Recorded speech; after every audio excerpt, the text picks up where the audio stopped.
பாத்தீங்கன்னா காணா நண்டு. நண்டு கறி நல்லா கேட்டுக்கோங்க. முக்கியமான பொருளே ஜயா ஸ்பைசஸ் ஃபிஷ் கறி பவுடர் தான். அப்புறம் கறி நல்லா வரல, நல்லா இல்லைன்னு சொன்னீங்க. சோ இது முக்கியமா இருக்கணும். ஒரு பேக்கெட் பாத்தீங்கன்னா வெறும் 5 வெள்ளி தான். சோ எல்லோ பேக்ல போய் வாங்கிக்கோங்க. இது கண்டிப்பா இருக்கணும். நண்டு கறிக்கு தேவையான பொருட்கள் பாத்தீங்கன்னா அரைக்கிறதுக்கு வந்துட்டு கஸ்கஸ் எடுத்திருக்கேன். சோ அது பாத்தீங்கன்னா நீங்க வந்துட்டு 1.5 ஸ்பூன் நீங்க சேர்த்துக்கலாம். அடுத்தது பாத்தீங்கன்னா பெரிய சீரகம், அது பாத்தீங்கன்னா நான் வந்து 2 கரண்டி எடுத்திருக்கேன். சோ நீங்க வந்து 2 கரண்டி நீங்க சேர்த்துக்கலாம். அதுக்கப்புறம் பாத்தீங்கன்னா கருப்பு மிளகு ஏன்னு பாத்தீங்கன்னா வந்துட்டு உரப்புக்கு தான் நம்ம போடுறோம். சோ இதையும் நான் வந்து 1.5 கரண்டி சேர்த்திருக்கேன். சோ அதையும் நீங்க சேர்த்துக்கோங்க உரப்புக்கு தகுந்தபடி. அதுக்கப்புறம் பாத்தீங்கன்னா சின்ன சீரகமும் சேர்த்துக்கோங்க. 2 கரண்டி நான் சேர்த்துக்கிறேன். அது கடைசியா பாத்தீங்கன்னா வந்துட்டு மல்லி பாத்தீங்கன்னா 1 கரண்டி தான் சேர்த்திருக்கேன். சோ அதையும் நீங்க சேர்த்துக்கலாம் அரைக்கிறதுக்கு. அப்புறம் பாத்தீங்கன்னா கொஞ்சோடு தண்ணி ஊத்திக்கோங்க. நிறைய ஊத்தக்கூடாது. கொஞ்சோடு தண்ணி ஊத்தி நல்லா திக்கா அரைச்சிக்கோங்க. இப்ப அரைக்கலாம். கேமராமேன் அந்த சட்டி எடுங்க. அடுப்புல சட்டியை வச்சுக்கோங்க. சட்டி சூடா ஆனதுக்கு அப்புறம் தான் நீங்க எண்ணெயை ஊத்தணும். இப்ப நம்ம எண்ணெயை ஊத்திடலாம்.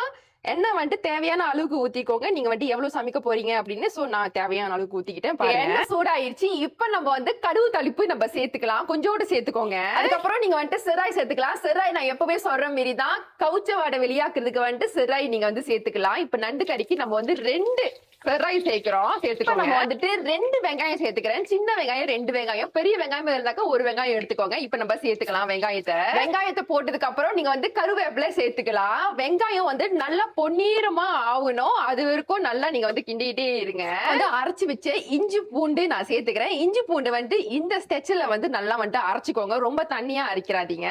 சோ இப்ப நான் வந்துட்டு இஞ்சி பூண்டு சேர்த்து நல்லா நம்ம வந்து கிண்டி விட்டு நல்லா அந்த பச்சை மீனா பண்ணுவாங்களா அது இருக்கும். நம்ம வந்து வெயிட் பண்ண வேண்டியதான். இப்பெல்லாம் எங்க வீட்டுல வந்துட்டு எது சமைச்சாலும் ஜயா ஸ்பைசஸோட ஃபிஷ் கறி பவுடர் இல்லாங்க நாங்க சமைக்கிறதே இல்ல. உண்மையாவே சொல்றேன், ஜயா ஸ்பைசஸோட ஃபிஷ் கறி பவுடர் அவ்வளவு நல்லா இருக்கு. என் மேல நம்பிக்கை இருந்தா கண்டிப்பா வாங்கி ட்ரை பண்ணி பாருங்க. இப்ப நீங்க வந்துட்டு பச்சை மிளகாவையும் சேர்த்துக்கலாம். பச்சை மிளகாய் ஏன் சேர்ப்பாங்கன்னா நார்மலா வந்துட்டு இந்தியன் ஸ்டைல நம்ம செய்யறதா இருந்தாக்கா பச்சை மிளகாய் போடும்போது அவ்வளவு நல்லா இருக்கும். சோ இதையும் சேர்த்துக்கோங்க.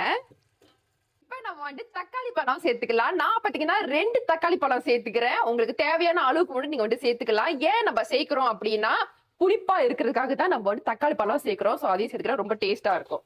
அடுத்தது பாத்தீங்கன்னா ஊசி மிளகாவையும் சின்ன வெங்காயம் எடுத்திருக்கேன். நம்ம வீட்டுல பிசினஸ்க்கும் சரி வீட்டுக்கும் சரி கம்பல்சரி நம்ம வீட்டுல வந்துட்டு சமைக்கிறதுக்கு சின்ன வெங்காயம் பாய்ப்போம். சோ சின்ன வெங்காயம் பாத்தீங்கன்னா நான் ஒரு 8 பீசஸ் எடுத்திருக்கேன். ஊசி மிளகா உங்களுக்கு தேவையான அளவுக்கு உங்களுக்கு எவ்வளவு உரப்பு வேணுமோ அந்த அளவுக்கு நீங்க சேர்த்து நல்லா அரைச்சிக்கலாம். இப்ப நான் பாத்தீங்கன்னா சாப் பண்ண போறேன். நான் வந்துட்டு அரைக்க போறது இல்ல. சோ இந்த மாதிரி சாப்